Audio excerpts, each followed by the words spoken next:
They called me not a team player at 6:02 a.m. The phone vibrated on the kitchen counter with the rhythm of a small domestic disaster, an old Nexus with a cracked corner and a case that had seen better sins. The city outside was still soft with dawn, steam from the bakery 2 buildings over curling like a tentative question. I read the number, answered, and listened to Richard Vance's voice, calm as if he were ordering coffee. "Dana," he said, "we're letting you go. You're too difficult to manage." That sentence, 4 words, like a verdict written in thin pencil, was supposed to unmoor me. Instead, it did what it does best. It highlighted exactly why I'd become inconvenient. I had spent a decade building relationships that functioned like load-bearing walls in a building full of glass and ego. Clients trusted me because I remembered the small things, kids' birthdays, the way their CFO preferred summaries, the exact cadence of a founder when she was bluffing confidence. In the kind of work I did, those details were architecture. They were context. They were, to use the modern term, proprietary. "You're too difficult to manage." The line is polite in the way a paper cut is polite. It is a litmus test for people who prefer optics over outcome. If you look at the job description, you will find words like collaborative, team player, and culture fit. If you look at my calendar, you will find 17 years of phone calls that closed deals and kept reputations intact. I was technically fired. They sent the HR email at 6:14, a template with a subject line that wanted to be softer than a guilty conscience. It said there would be a directory access cutoff, severance logistics, and a sign-off requiring me to hand back the company laptop. It also included an attachment labeled non-disclosure agreement in a font as bland as the rest of the letter. There is a common fantasy about getting fired like a cinematic sledgehammer moment: angry exit, dramatic monologue, receptionist tissues. My exit was microscopic and clinical: a voice on the line, a polite email, a pending calendar invite. The real violence was quieter.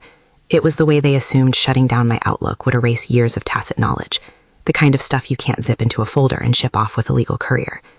In the 30 minutes that followed, I cataloged precisely what they could and couldn't take. Not my relationships, not the trust, not the phone number stored in my head or the cadence of how Arthur Sterling preferred his briefs, 1 page, annotated, with a headline that told him whether he needed to read the underlying financials. Not the offhand history about the one regional controller who believed EBITDA was a spell you could cast if you simply repeated the letters often enough. Not the way the head of pensions at a particular foundation liked her calls scheduled for Friday mornings when the markets were calm. They could pull my email access, zap my CRM login, and revoke my badge. They could put a nice, formal yellow sticker over my office door. They could try to make the world believe I was a problem. But they couldn't make other people's heads forget the face they'd come to trust. There are things managers don't like to admit. Competence creates friction. People who do the hard, context-laden labor of relationship maintenance are by definition challenging to rebrand into a team player if your new hire is a golden resume and a family name. Preston Vance had been installed 3 months prior. Nepotism looks tidy on paper. Quick onboarding, a title that says VP Strategy, and a father who happens to be the CEO. Preston, however, had the executive presence of an overconfident intern and the tacit knowledge of a man who had learned markets from a boardroom brochure. He was the kind of hire that makes people in the trenches defensive because he was, bluntly, dangerous. Dangerous because he believed presentations and pivot decks were the same thing as institutional trust. I put the kettle on. The coffee grinder in my apartment, aggressive, violent, beautiful, coughed like a small engine, and then settled into a steady hum. I wasn't panicking. Panic today would have been theatrical and wasted energy. There was a 3-hour window before certain automatic revocations took place: file shares, project calendars, and most importantly, certain scheduling privileges that were tied to administrative accounts. They think erasing an account erases a person. They don't understand how people are networked. Here's a truth people in the executives we like to ignore. Data is brittle, context is not. You can export a spreadsheet, but you cannot export the reason a client always calls on the 3rd Wednesday of the month, or why, when there is a personnel change, their inbox fills with questions that can't be answered by an org chart. Those are the vulnerabilities. Those are the places a well-placed nudge becomes a strategic title shift. I made coffee. I opened my laptop while the world woke. I did something that would look unprincipled in a dull memoir, and pragmatic in a better one. I used the window they gave me. Not to steal, not to erase, not to do anything even remotely illegal. There are many ways to be clever that keep you on the right side of the law and the ethics section of your own conscience. I had built a career not on cloaking actions, but on timing them. You should know, if you don't already, what I mean when I say CRM. Customer Relationship Management. The software that holds the phone numbers, the notes, the why behind every call, and the degree of trust with each client. People treat it like a ledger. I treated it like a weather map. The calendar is a map of commitments. Televisions for agendas, if you will. Change a meeting and you change people's expectations. Move a conversation and you change momentum.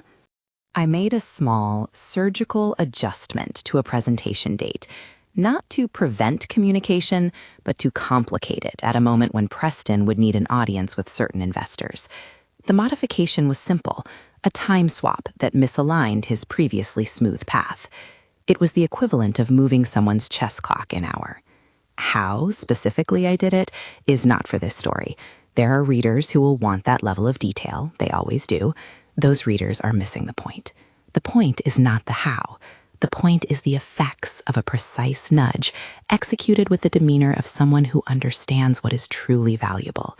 Not files, not decks, but people.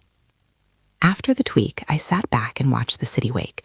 I thought of Chloe, because you always think of the people who aren't in the version of victory you are about to construct. Chloe was a junior analyst who had the bad luck to be efficient and visible, and the worse luck to answer Preston's calendar requests at 7 a.m. with a nervous chuckle. She texted me within 20 minutes. Her messages were taut with possibility and fear. They cut you. What now? Do I update my resume? Was I? The rest was ellipses and the sound of her trying to make sense of corporate slippage. I lied to her because sometimes honesty is itself a cruelty. I told her to breathe, to keep doing what she was doing, to say nothing and watch. It wasn't the noblest thing I've ever done, but it was true in the way that matters. Her future would not be defined by a single morning. There would be calls, there would be offers, there would be pain, certainly, but there would be movement. Around 7:30 a.m., I called Marcus Thorne. Marcus and I had known each other professionally for 8 years. He had the sort of laugh that cleared rooms and a patience that felt like a force field. He's the regional director at Apex Capital, a competitor in the same turf, but not a predator, more the kind of firm that absorbs talent efficiently. Marcus is crisp in negotiations. He knows when to be generous and when to sharpen an offer. We did not flirt with drama. We used chances. "You're fired?" he asked, the question of the decade, 1 part sympathy, 2 parts curiosity. "Technically," I said, "but really, they fired the nervous system." He laughed, and it sounded like confirmation. "You want to talk in person? Lunch? My treat?" I told him no. I told him to come to me. Negotiations have a rhythm. Silence is leverage. The offer he made 5 hours later was the kind of thing that arrives with a delicate ego. Title elevated, compensation that closes the immediate gap, resources to take a team. Marcus is not a man who indulges in dramatic rescues. He values return on people. He had watched my calendar and my relationships translate into revenue for years. He knew talent when he saw it. We did not sign anything that day. I posted a measured, controlled announcement on LinkedIn. The post was nothing like the corporate outrage theater you see. No bitter epistles, no "you don't deserve me" posts. It was factual, almost anodyne. I thanked people, hinted at new opportunities ahead, and left a line about being open to conversations for the right reasons. The reaction was immediate and instructive. DMs slid into my inbox like paper notes passed in class. A partner at a boutique fund messaged in caps, then rewrote and apologized. A COO from a health foundation sent a heart emoji and a private note asking for a discreet call. Arthur Sterling, yes, the Arthur Sterling, sent 3 words and a calendar link. He didn't elaborate. He doesn't need to. The man runs money the way a chess player manages a tempo. When he pings, you answer. Within hours, the thread of chatter started tangling into noise for Optima. Partners who had been content to let leadership make brisk changes suddenly found themselves concerned. Clients called their account reps asking what the disruption meant for ongoing projects. A board member forwarded me a copy of an internal email where Preston, beaming with confidence, had scheduled a presentation to the firm's largest institutional clients. Preston was, at this point, the picture of a man convinced of his own inevitable ascent. He had slides, he had a narrative about synergy, he had a father in the corner of every room who would answer to criticism with a blunted paternal opacity. What he did not have, this is the crucial part, was trust. A presentation without trust is a deck with good fonts. It travels, but it does not land. At noon, I got the first whisper of panic manifesting as formal aggression. A terse email from Gerald, Optimus General Counsel, sent to my now former inbox but CC'd to a handful of internal actors. The note was performatively legal. It used words like proprietary and intellectual property in a way meant to sound weighty to those who didn't do this work for a living. It suggested that my departure might have included unauthorized access, and it hinted darkly about next steps. The email was meant for theater. The timing was also meant to be a threat. They wanted me to feel watched. They wanted other people to think twice before speaking with me. Legal thuggery is a peculiar form of communication. It's loud, and it is meant to silence. It's the corporate equivalent of pounding on the table and saying, "Don't ask questions."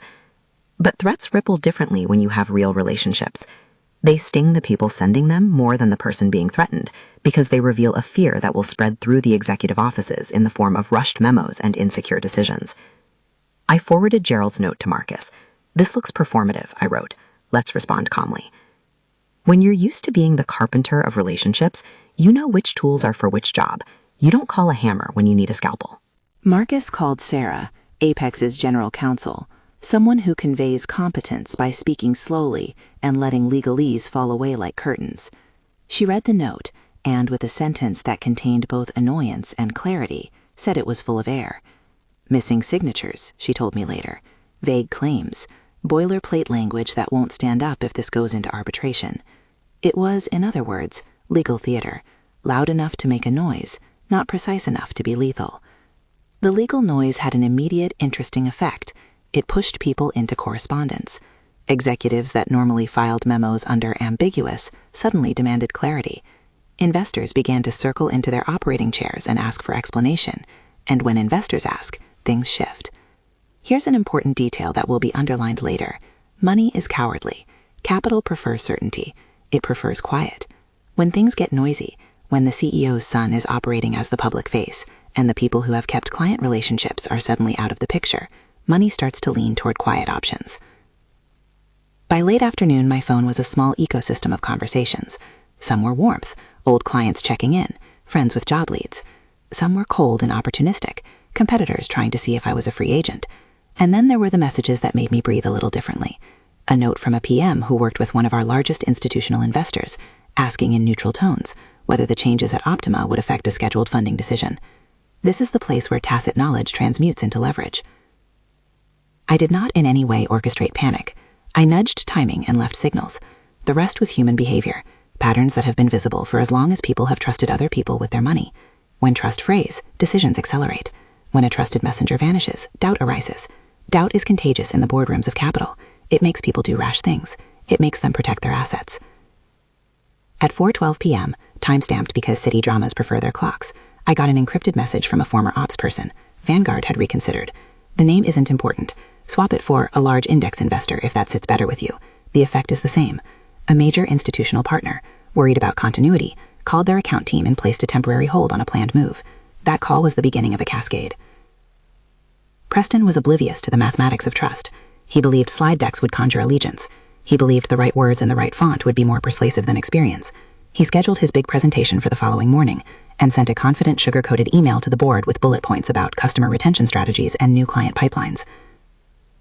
I watched the email the way one watches a man on a stage start to sing in a foreign language and expect to be later applauded for taste. The problem was simple. The stage had been unlit for months by people who actually made the show happen. That night, Optima's internal Slack looked like a room where people were trying to recall the lyrics. There was frantic chatter. Someone forwarded a screenshot of my LinkedIn post with a scrawled, panicked annotation. "We need to spin this." Another forwarded an email from the institutional client asking for an immediate call. By 8 p.m., I sat at my kitchen table, backlit by my apartment window and the city, with a glass of boxed wine and the feeling of an old war movie, calm after the first artillery burst. The evening is where you reckon with what you have done and what you might have to do. It is also the place where talent recognizes opportunity. I did a thing that looks small if you're not paying attention. I called Arthur Sterling. You will ask me how I got those numbers, how I had his personal line, and you will be tempted to ascribe fabrics of heroism. The truth is less cinematic. Years of being the person who remembers things, birthdays, the way Arthur prefers the dot points, the fact that he reads the footnotes on the second page and misses the first coffee, adds up. It's a quiet accumulation of deposits that, when called upon, can be withdrawn. We had not spoken in person for 9 months. We had exchanged notes and occasional check-ins. He answered on the second ring. "Dana," he said, and in that one syllable was the recognition of shared history. He didn't say congratulations or sorry. He simply asked a question that matters more than sympathy. "What do you want to do?" I told him the plain truth. I wasn't fired for being difficult. I was fired for being competent. There are ways to phrase things to avoid melodrama. I offered him the headline. Optima is about to put someone in front of you who doesn't know the difference between an operational commitment and a marketing slogan. You don't need to be dramatic about this. You need to decide whom you trust. He paused, a long pause, the kind that money men use to calibrate whether they are dealing with a fanatic or a professional. "Meet me at the grill at noon tomorrow," he said. "Don't be late." That sentence, short, laconic, and corporate, set a place and time. It was also a tether. When Arthur Sterling asks for lunch, people move. The decision to show up exists on multiple axes. It's a social contract, it's a commercial signal, and it is a confidence vote. I didn't sleep much that night. I closed my laptop at 2 in the morning and lay on the couch thinking about Chloe, about Preston's cheerful arrogance, about the ways an organization collapses under the weight of its own bad decisions.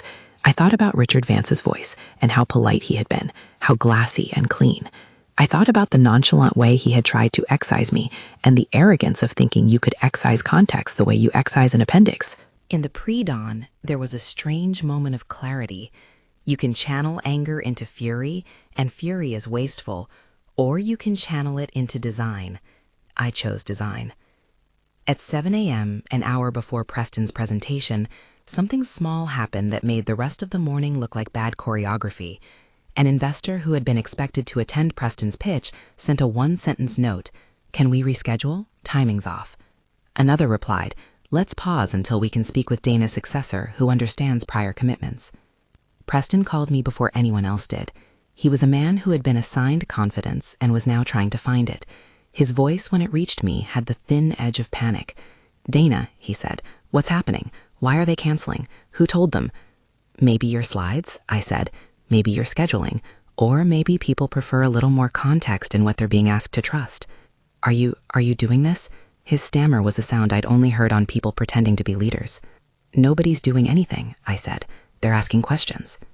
He hung up. I imagine he expected the phone to be smashed in theatrical fury.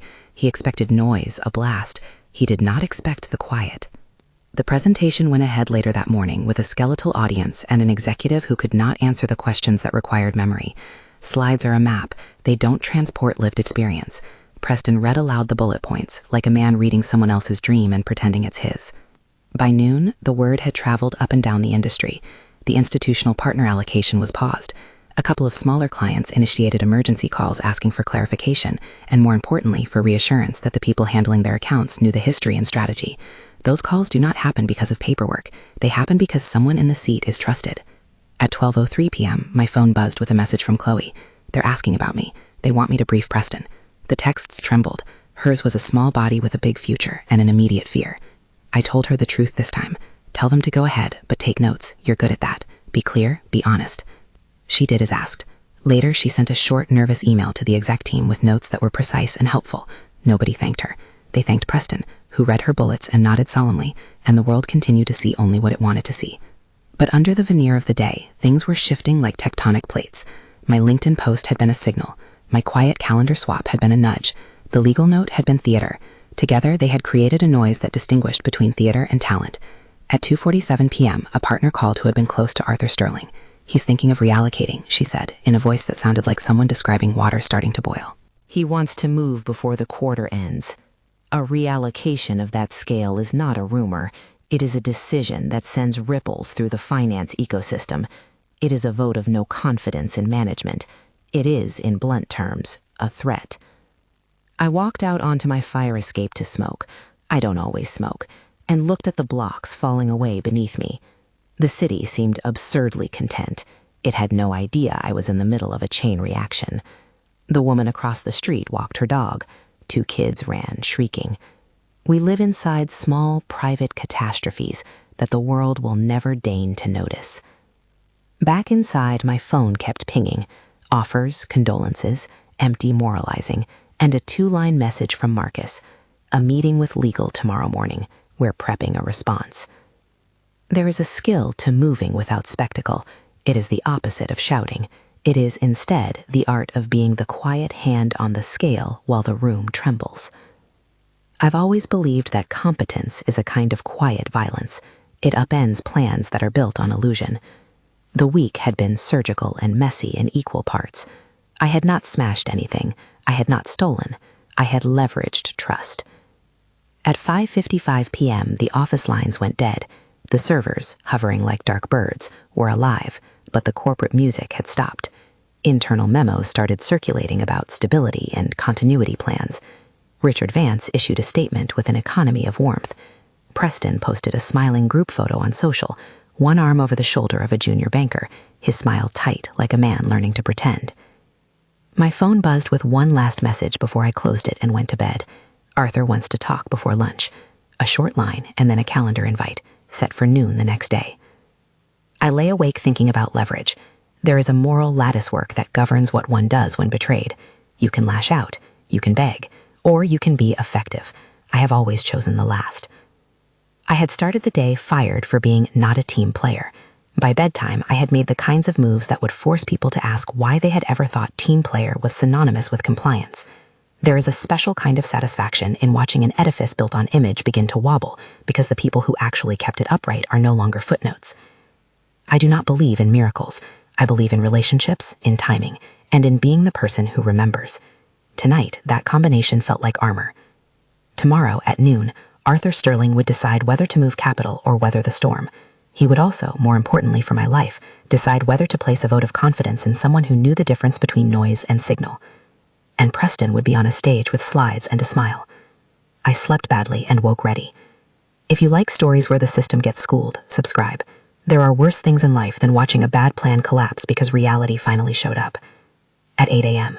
I met with Marcus and Sarah at a small windowed conference room.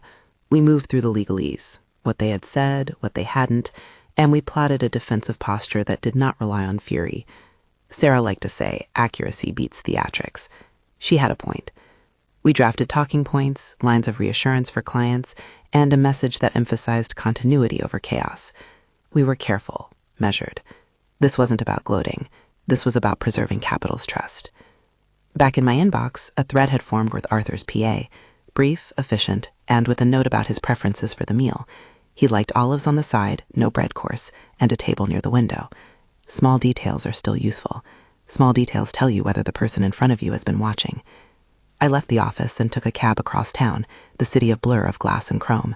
The driver had opinions about leadership and family hires, which he expressed candidly.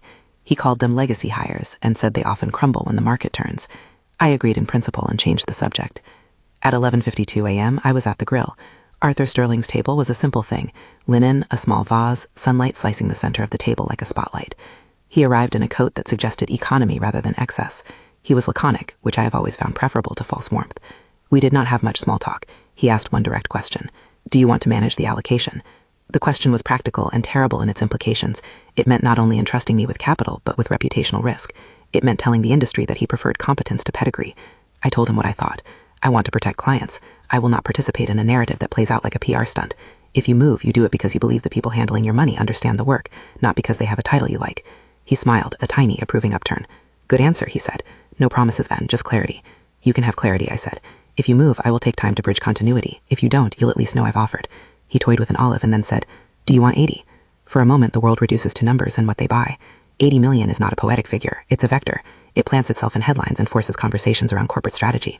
It means portfolio managers will have to explain to compliance why they shifted. It means the market will notice. I felt something then that I always feel when the stakes are revealed, a domestic version of vertigo. It's not greed. It's the knowledge that a decision like this rewrites plans. I'll take it, I said. He put down his menu. Tomorrow then, he said, I want a plan.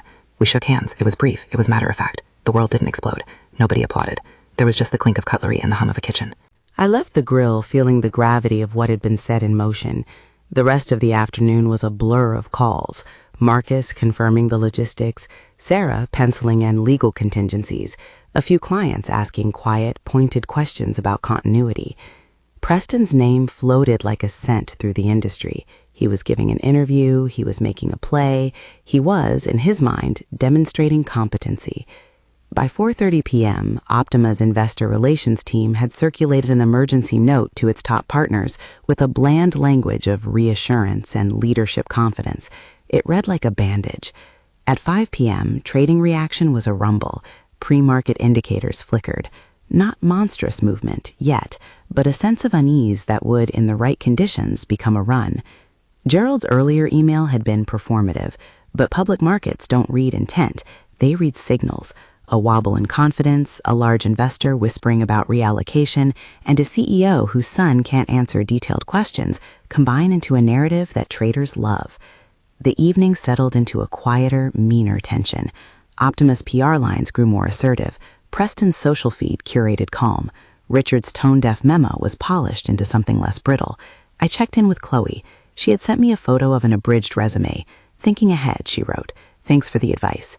The kindness of small gestures never fails to humble me. They make the triumph less sharp and more human. There is collateral, and I carry it. At 10:12 p.m., my phone buzzed with a single line from Arthur. Done for tonight. Talk in the morning. His brevity is a currency. It keeps everyone honest. I turned off the living room light and for the first time allowed the gravity of what I'd started to sit fully in my chest. This wasn't about personal revenge. That would be petty. It was about exposing an error in judgment and protecting the clients who deserved consistency. It was about the idea that competence, quiet, stubborn competence, had not been fully appreciated by a leadership that preferred optics and family ties to continuity. It was about showing that you can be labeled a troublemaker for asking the hard questions and still be the one people go to when the house is on fire. The phone vibrated again at 2:17 a.m., a new email in my inbox. Optima had sent a cease and desist draft to one of my former clients, suggesting they should cut off contact. It was an escalation that signaled fear. I read it and then deleted it. The act of deletion felt ceremonial. The document would be a talking point for lawyers and a small rip in the fabric of a company that wanted to look larger than its competence allowed. I slept finally, because lack of sleep is for amateurs. The morning would bring its own theater. Investor calls, a Q3 calendar with its own logic, and, if the pieces fell as they often do, a market narrative that would not favor those who had confused title for trust. The story had shifted. They had fired me for being not a team player. The rest of the week would reveal what that label looked like when measured against the truth of competence and the slow, steady power of trust. And somewhere, in the behind-the-scenes conversations that will define the next chapter, people would begin to ask whether the image of a company could survive the loss of the people who actually made it run. The next morning arrived with the polite cruelty of pre-market alerts and the smell of traffic through my window. I woke to a calendar ping, Arthur's assistant confirming the transfer would clear that afternoon. And then the city moved like a thing that knew something large had shifted beneath it. There is a peculiar quiet before a market reacts. People are clicking links, rereading memos, and the usual banality of the day takes on the texture of possible outcomes. At 9 a.m., I was already on a conference call with Marcus and Sarah. We sat in a tidy war room at Apex. Glass, a whiteboard with neat bullet points, coffee that tasted like intention. Marcus did what Marcus does. He articulated risk with the economy of someone who has both lost and made money and learned to treat both with respect. Sarah, cool as a legal faucet, read the Optimus cease and desist and annotated it like it was a badly proofread contract. "There's theater here," she said. "They use broad language to scare counterparties into compliance. But nothing in this draft holds up without defined proprietary items or signed agreements. And look, this paragraph references access without timestamps. It's sloppy. Sloppy is a moral flaw in law, the equivalent of a man who forgets the lines of his own confession. Sloppiness gives your opponent something to point at when they need to look professional on camera. "What's our timeline if Arthur moves?" Marcus asked. "Depends on clearing and reporting," Sarah said. She did not give numbers, she gave implications. Clear in this context meant that the transfer would be visible to people whose choices ripple. That, in turn, would be what produced a narrative. By noon, the transfer had hit Sterling's account ledger in a way that only finance people and headline writers understand. There are no brass bands when money moves at scale. There is the discreet ping of confirmation, a muted handshake of servers exchanging obligations. But the signal is enormous. Word traveled into rooms where decisions are made without pomp. Portfolio managers tisked and convened. Compliance read memos with a sharpness that suggested action. The industry talked, in the clipped language of money, about reallocation. At 1:18 p.m., a whisper from an IR contact at a secondary fund turned into a louder message. Their committee had decided to accelerate a planned reallocation to Apex, pending a conversation. That was the first domino you can't pretend not to see once it tipped. At 2:03 p.m., pre-market indicators blinked warmer for Apex, colder for Optima. At 2:47 p.m., someone on a trading desk sent an internal note, watching Optima flows, unusual outflows tied to institutional chatter. No single transfer creates a collapse. It is the conversation that follows the transfer, quiet calls among investors, a sudden hunger at the edges for clarity that does the work. People who manage other people's money have a moral obligation to dodge reputational risk. They will move before the storm if they think movement preserves returns. We had anticipated this. Marcus had told clients we were prepared to accept allocations, that we would support continuity plans, that we would meet teams and map exposures. Sarah had prepared a legal posture. We would not brandish threats, we would show competence. That was the strategy, quiet competence in the face of loud incompetence. At 3 p.m., I sat in the Apex observation room with a small cluster of people watching the live Q3 earnings call stream. You learn a lot about management by watching how it answers a question it didn't plan for. Optimus conference room from the little feed their PR team allowed looked staged and hopeful. A long table, Preston in an ill-fitting suit with slides ready to be loved into meaning, Richard Vance appearing calm, the CEO who had practiced being unflappable in portraits and holiday cards. The call began with numbers, slender triumphs placed gently, optimism laid on thick. Then came the investor Q&A. The first question was a soft one about retention. Preston answered with practiced cadence, phrases chosen by a marketing team and stapled over thin knowledge. Can you speak to continuity on redacted accounts, specifically the allocations tied to long-term benchmarks? An investor asked. The question was compact and focused on history. It demanded a memory. Preston smiled. We're implementing a unified approach to client engagement, he said. The phrase was architecturally hollow. It had the structure of meaning without the weight. Can you name who will be managing those allocations and for how long? Another voice said. Preston flapped through a description of processes, synergies, and strategic talent, but when asked for specifics, he mangled the names of 2 portfolio leads and gave vague timelines. He described a transition that sounded like an instruction manual written by someone who had never personally closed a client meeting in the middle of a crisis. Then came a third question from a representative of a large institutional client. How will you ensure there's no disruption to settled cash flows if a significant institutional allocation changes hands because of recent news? And that was the pivot. The question wasn't rude, it was precise. It was the sort of question Arthur would ask in his head while reading the footnotes. Preston hesitated. The hesitation was audible through the stream. It sounded like drywall beginning to crack. He answered in the language of spin. He promised robust processes and checks and balances. He misquoted a chart. He conflated retention metrics with marketing KPIs. Somewhere around the 4th halting sentence, his voice thinned, and a board member's gaze sharpened to the sort of look that apologizes for a son at dinner. Richard intervened.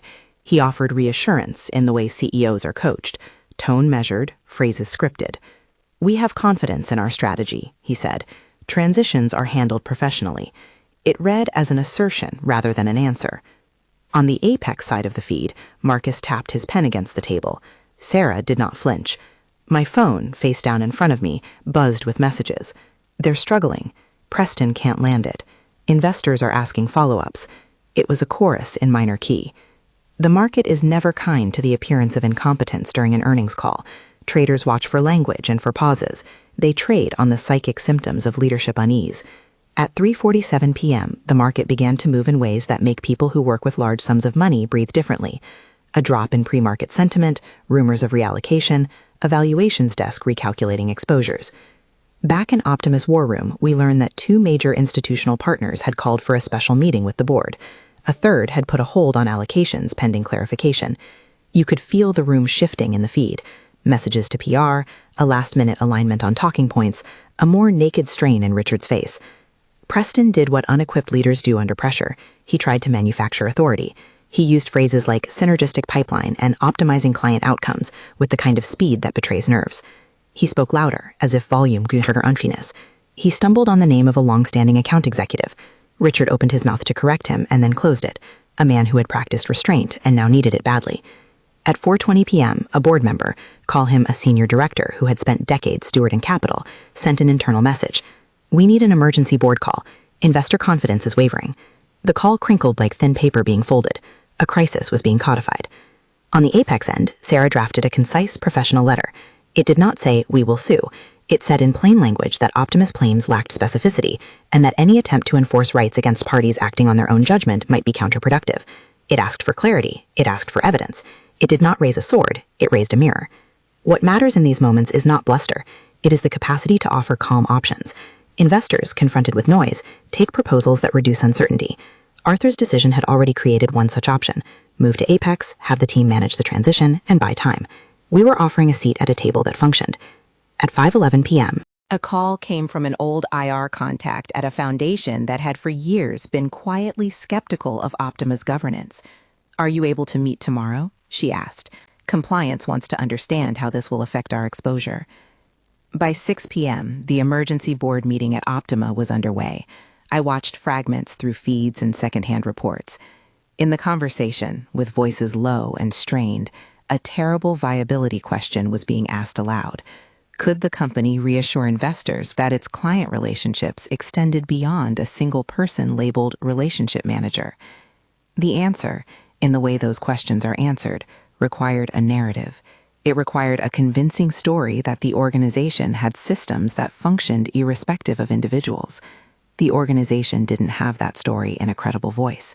It had slides, it had a smiling VP, and it had a CEO who believed in the strength of branding more than the muscle of practice. At 7:04 p.m., a senior institutional client called Richard directly. You never want to be the CEO who answers the phone at 7 and hears the measured, cold voice of a fiduciary asking for proof.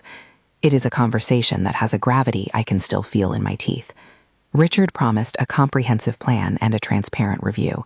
He did not, in the end, provide what the caller wanted: the palpable demonstration that people on the ground knew what to do next. Preston's social feed that evening was a curated essay in professional optimism. The board's internal memos were a portrait of a house leaning on a cracked pillar. The following day, after a sleepless night for certain members of the firm, things accelerated. Arthur's transfer posted on the reporting services that investors use to watch flows, and within hours a small group of institutions informed their committees that they were moving allocations to Apex. Momentum begets momentum. Capital migrates toward predictability. At 10 a.m., an emergency shareholder call became public.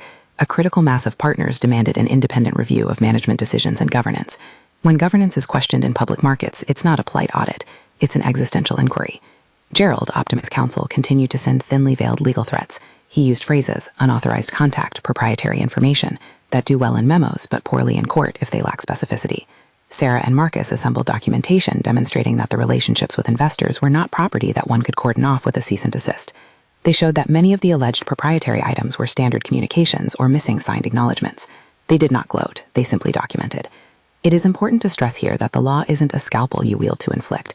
It is a framework that can protect or expose. When your opponent tries to weaponize law without precision, it often backfires because it telegraphs insecurity. That insecurity, when investors smell it, is a more potent signal than any memo. By midweek, the narrative had shifted sufficiently that the board could no longer pretend the issue was only about culture fit. The phrase, "not a team player," once offered as a polite dismissal, was being debated internally as the symptom of a leadership choice that had risked client continuity for optics. The chairman, a man whose pragmatic instincts had been dulled by a fondness for the CEO's charm, found himself on the defensive. Members who had once nodded politely during holiday speeches now demanded clarity. The pressure mounted into a unified vote. There is a particular form of corporate pressure that is quieter than headlines. The call from a board member you have worked with for years, asking, "Are you sure this is the right person?" It dissolves cover. It insists on a change. It was at this moment that Richard's posture, so carefully curated, began to crack. He made a public statement promising a governance review. He promised to restore full confidence. He said the right things. He also, in private, found fewer seats at the table. When you have staked your authority on a familial appointment, and that appointment fails under the bright light of fiduciary questioning, the remedy is often public and ugly. On Thursday morning, the board convened for a decisive vote. The meeting was terse. Richard's defenders were fewer than he'd expected. He offered reasons: loyalty, vision, continuity, but the board had begun to equate loyalty with liability. When the vote was tallied, it became clear that a change in management was necessary to protect the company's future. That afternoon, he resigned. I did not do a victory lap. I do not own the pleasure of watching someone's career suffer. He had been a CEO who had made choices that prioritized image over institutional knowledge, but he was also a man with a family and a life not unlike many. The point of my actions had always been narrower and, to my mind, nobler than revenge. It was about rectifying a misallocation of trust. It was about protecting clients. Preston, for his part, was quietly moved into a role that involved fewer public responsibilities and more internal learning experiences. He exited the stage of public commentary to tend to professional development. He will, I suspect, recover. Nepotism tends to have a long half-life. But the lesson, one that organizations only learn when it costs them money, was now clear. After Richard's resignation, Optimus stock experienced a run of rapid repositioning. Investors either left or demanded a reconstructed leadership team with demonstrable client continuity. The market's verdict was harsh by some measures and instructive by others. A company's brand is not a substitute for operational competence. Title does not equal trust. In the immediate weeks after the shakeup, I was not alone. Offers arrived, calls came from old friends, and Apex began a structured onboarding process to integrate me and the core relationships I would oversee. We were careful to be methodical. The message we sent was simple: continuity, not opportunism. Chloe, who had texted me the morning of the firing, her messages laced with fear, came through the chaos with something like steady competence. She had taken the advice I gave her and done what junior analysts do best. She made notes and got things right. Apex's recruiting team reached out to her with a role that gave her professional traction and the mentorship she needed. She surprised herself in interviews with the poise of someone who had been given responsibility and handled it. My calls with her afterward were small, human things. We spoke about her resume, yes, but also about the way organizations can treat people as disposable. Don't let a manager's opinion become your identity, I told her. She laughed, a nervous little sound, and then said, I learned a lot the last 3 days. She meant both the practical and the existential lesson, that competence is portable. There were messy legal threads to tidy. Optimus Counsel threatened arbitration. We responded with measured documentation and, where appropriate, negotiated terms that prevented prolonged litigation. Sarah was mercilessly precise, and when the company's claims lacked articulation, they were quietly withdrawn. Governance reviews replaced threats. It's a neat thing to watch. When the theater of intimidation meets careful legal fact, the theater finds it harder to sustain itself. The board conducted a formal review into hiring and succession practices. They published a revised governance policy that, in essence, acknowledged what happens when pedigree is chosen over practice. A few people lost positions. A few people regained theirs with fewer illusions about what leadership required. There was collateral damage. I will not pretend otherwise. Junior staff at Optima, people who had nothing to do with the decisions of the two men at the top, felt the turbulence. Some lost their jobs. Some were offered roles elsewhere. I think about them often. There is always a human ledger that adds up in quieter ways than the public narrative records. One evening, about a month after the transfer, I walked past Optimus' old headquarters and looked up at the building where I'd spent a decade of my life. The glass reflected the sunset like a ledger closing. I do not savor the downfall of others. I do, however, find a particular kind of satisfaction in the restoration of order, when the client gets continuity again, when a board learns, when a culture rebalances toward competence. At Apex, things began to settle. We established a transition team. We mapped communications. We did something old-fashioned. We showed up. We sat with clients, in person where possible, and we listened. Not enough people know how rare it is to simply listen and take notes. I delegated, I mentored, I prided myself on doing what I had always done, turning the tacit into the explicit, the murmur into the policy. The $80 million reallocation had consequences beyond optics. It required compliance, it required diligence, and it required that we be impeccable in the delivery of what clients expected. We were not in this for headlines. We were in it to do the work. I hired a small team, and Chloe, now an associate at Apex, joined with a steadiness I had not expected to see so soon. She brought an energy that reminded me why the work is worth it. Arthur Sterling and I remained in professional contact. He does not like excess conversation. When he wanted reports, he wanted them crisp and annotated. When he wanted to comment, it was with the brevity of someone whose life is a string of decisions that must be defended in committees. He called twice in the first quarter, just to ask if we were maintaining continuity. Yes, I told them both times. No surprises. He liked that answer. Preston reached out once in a thin note that read like a man testing the water. He apologized, he blamed youth, he blamed a culture that prized image. I answered in sentences that were plain, but not punitive. Get better, I wrote. Learn the work. You can be valuable, but you have to earn it beyond your pedigree. He wrote back with gratitude and a request for reading recommendations. I sent a list of books about management that were less about charisma and more about doing the quiet work. People asked me repeatedly if I felt vindictive. Was this revenge? The shorthand is attractive. The wronged employee gets even. It makes for a neat story. But the reality felt different. If I had pursued vengeance, I would have relished spectacle. Instead, I chose leverage grounded in the protection of clients and the clarity of competence. There is an ethical nuance here. To protect clients from disruption is not the same as to humiliate a man whose mistakes cost him his role. One can be effective without cruelty. There is a personal cost to this kind of work. You carry the knowledge that your actions ripple lives. I still think about people at Optima who had nothing to do with the choices at the top. I think about receptionists who practiced their smiles in the mirror, and about junior analysts who had families and were suddenly unemployed. Those thoughts don't excuse actions that harm them, they help keep the moral compass calibrated. I reached out to several former colleagues privately. I offered references, introductions, anything that could ease the transition. A month after the public fall, Optima announced a new CEO with experience in operational continuity and a board that promised a renewed focus on governance. The company did not disappear. It reconstituted. People rebuilt. The market moved, as it always does, toward the narrative that best promised stability. Some investors returned, some did not.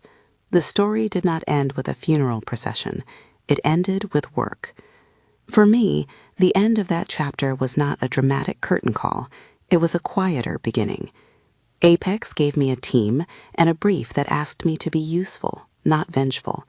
We tightened processes and made sure that tacit knowledge was documented without reducing relationships to spreadsheets. We invested in people and in practices that honored the human side of capital allocation. We hired Chloe as an analyst and assigned her mentors. Watching her grow felt like restitution. One afternoon, months later, Arthur and I had coffee in a small room at Apex. We sat with mugs and reports and the city beyond the windows. He said, in his laconic way, "You did what you needed to do. Not all of us would have the discipline to be that surgical." "Discipline or stubbornness?" I replied. "Sometimes they look the same." He nodded. "Either way, clients sleep better. That is the currency in this work." There is an old corporate aphorism that floats around trading floors and town halls. You can fire the employee, but you can't fire the relationships. It is a blunt phrase, and almost always true. Relationships accumulate trust as compound interest. You cannot zero them out with an HR template. They reside in people, in calls, in the memory of how someone answered in a crisis. When leadership tries to treat those deposits like line items, they risk losing the account holder, the client. I've watched, over a decade, firms that prioritize optics over substance stumble into crises that are measured not in press releases, but in lost hours of sleep among fiduciaries. The data on a dashboard rarely tells the full story. The people behind the numbers do. There are nights I still replay Richard's voice from that dawn call. When I do, the feeling is not triumph. It is a reminder of what incompetence can cost, and a measure of the restraint required to direct anger into something useful. The line, "You're too difficult to manage," still sits in my memory like a notch on a stick, an inventory of a decision that almost cost clients continuity. I do not relish his fall. I believe in accountability more than spectacle. I also believe in efficacy. The moral act, in my view, was not to punish, but to protect. That protection, organized, legal, reputational, led to a reallocation of capital, and more importantly, to a reorientation of priorities at a firm that had misplaced them. When people ask what happened, I tell them the truth in the way a witness gives testimony. It was never an explosion. It was accumulation of small nudges, of professional relationships, of legal clarity, and of repeated reminders that competence matters. If there is drama, it is the kind that accrues from misjudgment and arrogance, not the kind I sought to produce. If there's a lesson that sits on a tabletop like a carefully considered object, it's this. Organizations that mistake optics for substance will eventually be forced to recalibrate. People who do the hard, context-laden labor of keeping client trust will always have a kind of leverage, even when they are dismissed with a polished phrase. Sometimes that leverage is quiet. A phone call, a calendar notice, a measured LinkedIn post. At other times, it reveals itself in big transactional moves. Both are valid. Both have consequences. There are small human victories tucked into the larger arc. Chloe sent me an email on a rainy afternoon, attached to a photo of her moving boxes into a small, well-lit office at Apex. "Thank you," she wrote. "I didn't know I could be proud of surviving a week." Her note made the victory less sharp and more human. Arthur's generosity was not about headline grabs. He recognized what he valued and moved accordingly. Marcus's swagger was real, but it was anchored in strategy. Sarah's precision saved us weeks of litigation and the kind of boutique horror that becomes a PR nightmare. The team at Apex proved that a firm could behave like a steward and not a vulture. That is as satisfying as any personal vindication. By the time the board at Optima published its review and announced governance reforms, the public chatter had grown quieter. People moved on to other crises. That is how markets work. They are brutal, but also forgetful. Businesses rebuild, reputations reconfigure, and people, resilient, adaptable, find new places to do the work they love. On a practical note, the non-compete that some people whispered about in the early days never became a cudgel. It was a paper with ambiguous clauses and, crucially, missing signatures in places that mattered. That ambiguity in the hands of competent counsel becomes a non-issue. I avoid celebratory legal language because law should be used to clarify, not to exact revenge. When lawyers help documentation clarity, everyone benefits. The last scene in that chapter of my life was quiet. I moved into a modest office at Apex with a view of the river, where light skated across the glass in the mornings. Chloe's desk sat across from mine. We had a whiteboard with projects and names. Arthur called twice in a quarter with questions. Marcus laughed once about the absurdity of the whole affair. Sarah sent a note. Filed, closed, no theatrics. I never wrote an angry manifesto. I never posted a vindictive video. I did my work, and the work did what I hoped it would. It protected clients, redirected capital to a team that cared about continuity, and forced a company to face the consequences of its poor choices. If you wonder whether the headline of the story, fired for being not a team player, I won their investors and crushed the CEO, reads like a revenge tale, know this: the axis of the story is not personal vengeance. The axis is truth. The CEO thought he could erase a problem with a phone call. He learned that truth, like trust, is sticky. It clings to people. You can fire someone for being difficult, but you cannot fire the facts. Sometimes the quiet things you do, call a friend, keep meticulous notes, refuse to panic, become together a corrective. That has a power that looks less like fireworks and more like steady, merciless reality. Competence is not always glamorous. It is often the accumulation of small, boring, repetitive acts done well. If this story landed for you, if you like watching the system get schooled by the people who actually make it run, subscribe and watch the playlist. There are more stories where this came from. And remember, they can say you were not a team player. What they really mean is that you refused to bend to a narrative that valued image over the work. Keep your memory of clients precise, keep your notes thorough, and above all, keep your integrity. The world tends to follow the person who shows up consistently and knows what they're doing. I was fired for being not a team player. They forgot one critical definition of a team. It's a group that protects the people who keep the enterprise alive. When you remove the people who have that knowledge, the house begins to list. In the end, the truth wasn't mine to own. It was everyone's to recognize. The rest was just inevitable.